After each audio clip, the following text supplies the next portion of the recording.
Hello viewers, I'm Jack, a primary narrator for Real Near-Death Experience Stories, a channel devoted to bringing you the realest and most inspiring near-death experiences out there. We want to encourage our new viewers to subscribe and like this video.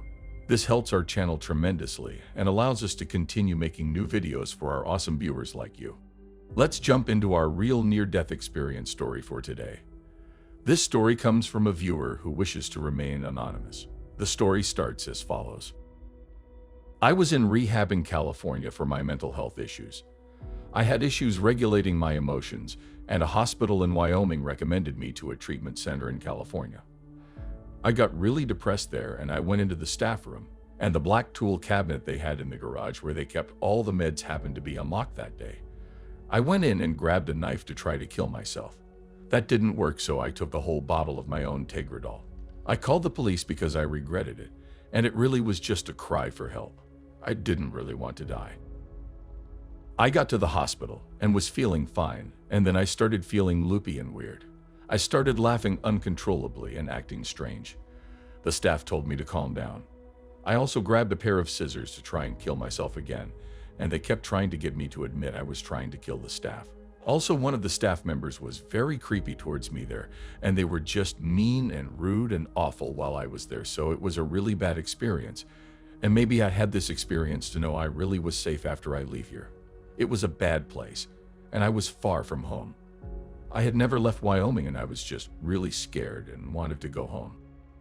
The staff ended up leaving after I calmed down, but I wasn't really calming down. I was passing out because I was no longer breathing. At this time, everything went black and I could feel the air leave my body. I have no memory of this time, no out-of-body experience, nothing. And I kept thinking to myself, because I was atheist, see, there really is nothing after you die. I also kept smelling like some sort of iron or sulfur. I wasn't sure what it was, and I told the staff I smelled it, and they just wrote it off as me being loopy from the overdose. I kept passing out and feeling the air leave my body, and finally the staff woke me up and said I wasn't breathing and that I had to walk to another room. But I couldn't, so while they were telling me this, I passed out, then woke up. My next memory was they woke me up again, rolling their eyes, telling me now I was at the room, and I would have to get up and walk because I was able to and just being fussy. I got up to walk and immediately fell down and passed out. This time I died. I appeared at this park. It was dark and gloomy. It wasn't a bad place, just kind of a place frozen in time, and in-between place. The in-between was a playground, which I later described to my parents, and they said it looked like the one we visited in Maryland. It looked like the Upside Down from Stranger Things, and this was way before the show came out, so when I saw it, it was kind of strange to me. The whole experience was more dreamlike than anything. So at first, since I was atheist, I thought I had dreamt it, but it seemed strange to dream something other people dream as well when they die. Also, years later, I saw an NDE story, maybe in like 2017, and someone said playgrounds and parks were pretty common in NDEs, especially with younger people who die, and even though I was 21, I still felt like a child. I was sitting on a bench on one side of the park when a man in all black with a black hoodie on came up to me. I couldn't see his face since it was covered by the hood, but I knew somehow that he was death. I didn't recognize him from this earth, but maybe we knew each other in the afterlife because his presence seemed familiar. He sat down by me and said, "Well, here we are again." I said, "Yup, I guess so. How do I get out of this mess?" Then he jumped onto a hamster wheel, like a giant one. I know it seems weird, but it is what I saw. And he ran on it, and he said, "If you keep making the same mistakes, you will end up in a much worse place." Then he hopped off the hamster wheel, and we walked together on the other side of the playground. The sidewalk was broken off, and there was a giant pit to our left, and some sort of black and red muck was down there. I could feel the place, and it wasn't like the eternal hell. I thought it was a place where our lingering bad emotions go, like a place of despair. I asked, "What's that?" And he said, "Oh, you don't have to worry about that right now." Side note, when he jumped onto the hamster wheel, I felt like I could control him doing that.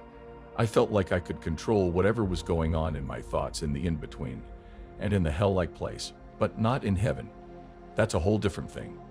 Death led me over to the same cabinet at my rehab that I had taken the meds from, like identical, and I asked, "Where does that lead to?" He said, "Home." Then the cabinet opened, and a bright light shone through. The bright light hugged me and enveloped me. It was familiar and fatherly.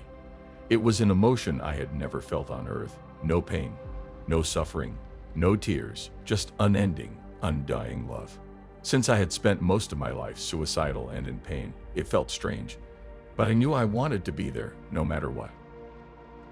I was about to go up into the light, but in my head I said, no, I have to go back for my family. My mom and dad need me. Then the light turned into the nurse's light flashing in my eyes, and she said, okay, she's responsive. I woke up attached to a heart monitor on my chest. I had died for 3 or 5 minutes, and they had to perform CPR on me. I woke up and couldn't talk or walk. I kept screaming, I need to see my mom and dad. They need me. But I guess later a nurse said it just sounded like gibberish when I talked. All the nurses left the room, and before the last one left, she looked at me and said, you know your heart stopped for 5 minutes and you died. That was a stupid thing to do. And I immediately in my heart knew I definitely regretted coming back here, but at least if I had my family, I would be okay. I didn't really change that much after my NDE. I talked to a really nice counselor at the psych ward and said my NDE didn't change me. And he said, some people who have them instantly change, some stay the same, and sometimes it takes a while for it to kick in. I guess mine took a while because it was a year later that I found hope again, which I will talk about below.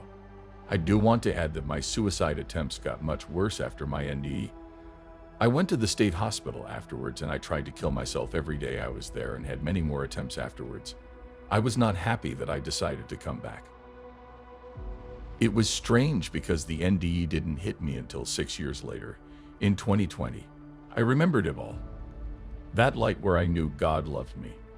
And I remembered I was here for a reason, and that there was life after death. I became Christian that week. During quarantine, I started looking for my Bible and found an old Bible from a church I got in 2006 and started reading from it. I have all this spiritual faith now and even go to church, but I went from being fully atheist to fully Christian, and now I'm debating what I actually know. Right now, I want to die. I am not going to try and commit suicide, but hope that something happens where I can talk to God, because I never got to talk to him in my NDE. I really have so many questions that can't be answered here on earth, so my main goal in life right now is to die, which seems strange, but things just aren't clear to me and I'm very confused. I need more answers, so maybe I'll try meditation or praying. I'm not certain at this point, but I am hoping I can get a bit more answers, or at least hoping the world will change or Jesus will return so I can get some answers that way.